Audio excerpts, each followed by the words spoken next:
विलायत न्यूज़ में आपका स्वागत है। देश विदेश, मिडिल ईस्ट और इस्लामी देशों की अहम खबरों के लिए आप देख रहे हैं हमारा ख़ास प्रोग्राम वर्ल्ड बुलेटिन की शुरुआत में नज़र डालेंगे आज की अहम सुर्खियों पर।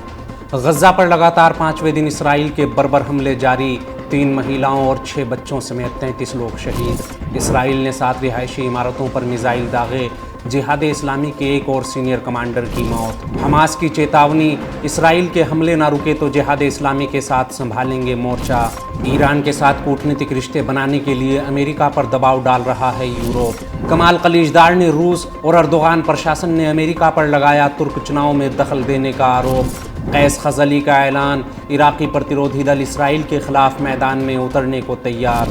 1 साल बाद ज़ायोनी सेना ने अल जज़ीरा की पत्रकार शीरीन अबू आकिला की हत्या पर माफ़ी मांगी।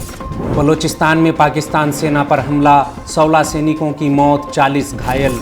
सूडान में अब तक 524 लोगों की मौत, 2872 से ज़्यादा जख्मी।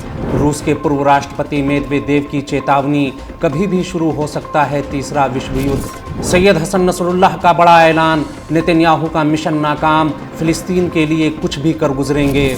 मिस्र का रूस पर हवाई पाबंदी लगाने के अमेरिकी दबाव के आगे झुकने से इनकार। अमेरिकी राष्ट्रपति की दिमागी हालत पर शक, रिपब्लिकन्स की मांग, मेंटल हेल्थ टेस्ट दें बाइडन। हुर्मुज स्ट्रेट पर ईरान के दबदबे से तिलमिलाया अमेरिका, शिप्स की आवाजाही पर ईरान का कंट्रोल नामंजूर। आर्मेनिया और अज़रबैजान के विदेश मंत्रियों की मुलाकात की खबर के बीच सीमा पर संघर्ष, 2 की मौत। अब खबर तफसील से।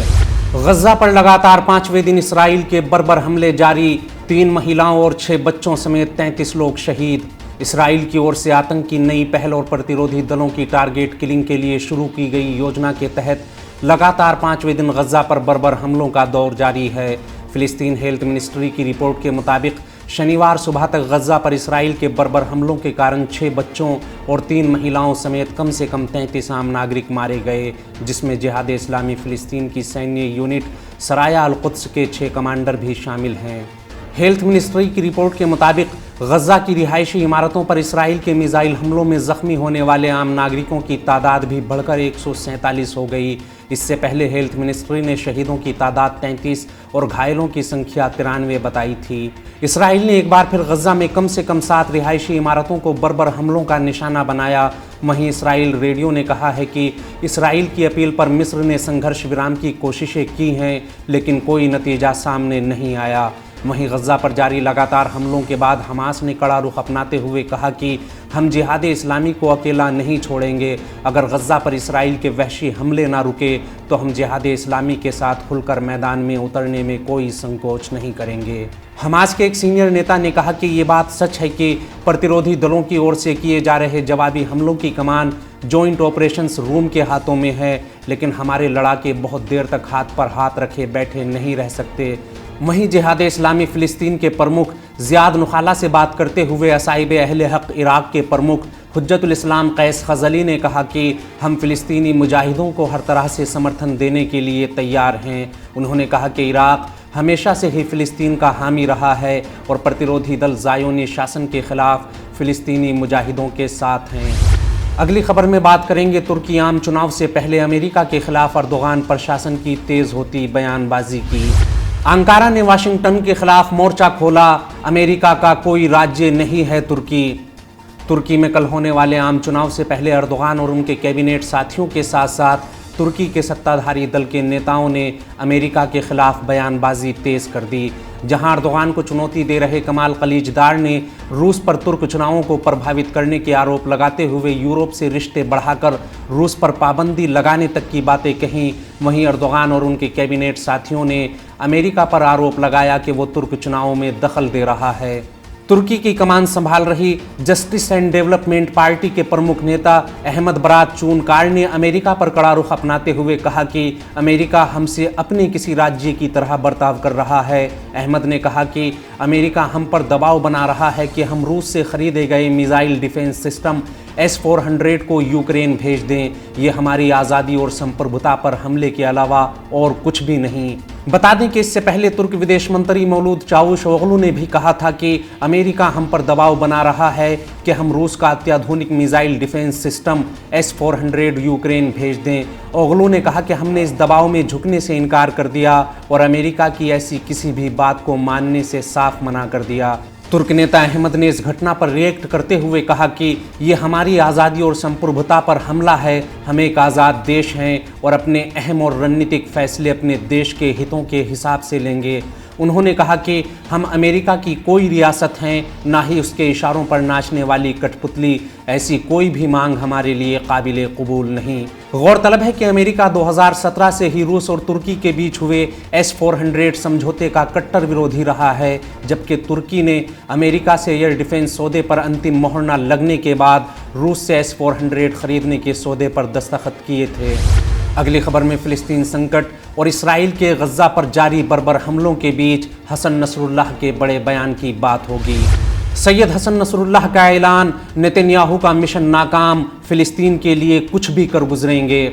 लेबनान के सबसे प्रभावी राजनीतिक दल और लोकप्रिय जन आंदोलन हिजबुल्लाह के general secretary Sayyed Hassan Nasrallah ने गज़ा पर इसराइल के हमलों की निंदा करते हुए कहा कि हम फ़िलिस्तीन के लीडरों और सैन्य कमांडरों के साथ लगातार राब्ते में हैं और फ़िलिस्तीन को किसी भी तरह की मदद देने में ज़रा भी संकोच नहीं करेंगे। शहीद कमांडर मुस्तफ़ा बदरुद्दीन की शहादत की वर्षगांठ के मौके पर होने वाले एक प्रोग्राम में अपने बयान में सैयद हसन नसरुल्लाह ने कहा कि इसराइल ने गज़ा के खिलाफ ये नई जंग एक सोची समझी साजिश के तहत शुरू की थी। जिहाद इस्लामी के कमांडरों की टारगेट किलिंग के नाम पर शुरू किए गए इस अभियान का अहम मकसद ये था कि प्रतिरोधी दलों के बीच गलतफहमी पैदा कर उनके बीच फूट डाली जा सके, लेकिन नेतन्याहू और ज़ायोनी लॉबी को अपनी इस घिनौनी साजिश में मुंह की खाना पड़ी। सैयद हसन नसरुल्लाह ने कहा कि ये नेतन्याहू थे जिन्होंने जिहाद इस्लामी के कमांडरों की हत्या करते हुए उनके परिवार वालों का कत्लेआम किया और दुनिया खामोश तमाशाई बनी हुई है, जबकि अमेरिका ने सिक्योरिटी काउंसिल में इसराइल की निंदा भी नहीं होने दी और ऐसा कोई प्रस्ताव भी नहीं आने दिया। सैयद हसन नसरुल्लाह ने कहा कि जिहाद इस्लामी के कमांडरों की हत्या के बाद इसराइल सोच रहा था कि वो इस दल की सैन्य ताकत को ख़त्म कर देगा, लेकिन फ़िलिस्तीनी दलों की सूझबूझ और सब्र और धैर्य के साथ दिए गए मुंह तोड़ जवाब ने दुश्मन के होश उड़ा दिए और वो अपने मिशन में नाकाम हो गए। उन्होंने कहा कि चारों ओर से पड़ रहे दबाव के बावजूद गज़ा का प्रतिरोध कमज़ोर नहीं हुआ बल्कि और ताकतवर बनकर उभरा है। सैयद हसन नसरुल्लाह ने कहा कि गज़ा के इन हालात का असर सिर्फ गज़ा पर ही नहीं बल्कि इस पूरे इलाके पर पड़ेगा। हम हालात पर बारीकी से नज़र रखे हुए हैं और गज़ा के कमांडरों और मुजाहिदों से लगातार राब्ते में हैं। हम एक लिमिट में उनकी मदद कर रहे हैं, लेकिन जब भी हमें लगा कि अब हमारी जिम्मेदारी बढ़ गई है तो इंशाअल्लाह हम कोई भी कार्रवाई करने से पीछे नहीं हटेंगे। अगली खबर पश्चिमी एशिया में कदम जमाने में लगे कतर के प्रधानमंत्री की अफ़गानिस्तान यात्रा को लेकर है। पश्चिमी एशिया की राजनीति में आएगा बड़ा बदलाव, अफ़गानिस्तान पहुंचे कतर के प्रधानमंत्री। ईरान, सऊदी अरब और UAE के साथ साथ अब कतर भी पश्चिमी एशिया की राजनीति में दिलचस्पी लेते हुए अपना प्रभाव बढ़ाने के लिए कोशिशें कर रहा है। इसी क्रम में कल कतर के विदेश मंत्री और प्रधानमंत्री पद संभाल रहे मोहम्मद बिन अब्दुर्रहमान आल सानी एक हाई लेवल डेलीगेशन के साथ अफगानिस्तान पहुंचे, जहां उन्होंने तालिबान हाई कमान से मुलाकात की। गौरतलब है कि साल 2020 में जब अमेरिका जिल्लत और अपमान के साथ अफगानिस्तान से निकला था तो दोनों देशों के बीच बातचीत में कतर ने ही मध्यस्थ की भूमिका निभाई थी। इस सफ़र में कतर के नेता तालिबान के प्रधानमंत्री से भी मुलाकात करेंगे। मोहम्मद बिन अब्दुर्रहमान आल सानी की अफ़गान यात्रा से पहले ही तालिबान के प्रवक्ता ज़बीहुल्लाह मुजाहिद ने ट्वीट करते हुए कहा था कि दोनों देशों के प्रधानमंत्रियों की मुलाकात में आपसी रिश्तों को मजबूत करने और दोनों देशों के बीच आपसी विश्वास को बढ़ाने पर चर्चा होगी। साथ ही शिक्षा, स्वास्थ्य और आर्थिक क्षेत्रों में भी कतर और अफगानिस्तान के बीच सहयोग बढ़ाने पर चर्चा होगी। बताते चलें कि साल 2013 में कतर ने ही पहली बार तालिबान को दोहा में अपना कार्यालय खोलने की इजाज़त दी थी। पश्चिमी एशिया में ईरान, सऊदी अरब और संयुक्त अरब अमीरात की तरह ही अपनी पैठ बनाने के लिए कोशिश कर रहे कतर ने 2020 में अमेरिका और तालिबान के बीच बातचीत भी कराई थी। कतर का सऊदी अरब और UAE के साथ तनातनी का इतिहास रहा है। यही वजह है कि पश्चिमी एशिया में तेज़ी से बदल रहे हालात को देखते हुए कतर इन देशों से पीछे नहीं रहना चाहता। आज के बुलेटिन में फ़िलहाल इतना ही। देश विदेश, मिडिल ईस्ट और इस्लामी देशों की अहम खबर जानने के लिए विलायत न्यूज़ से जुड़े रहिए।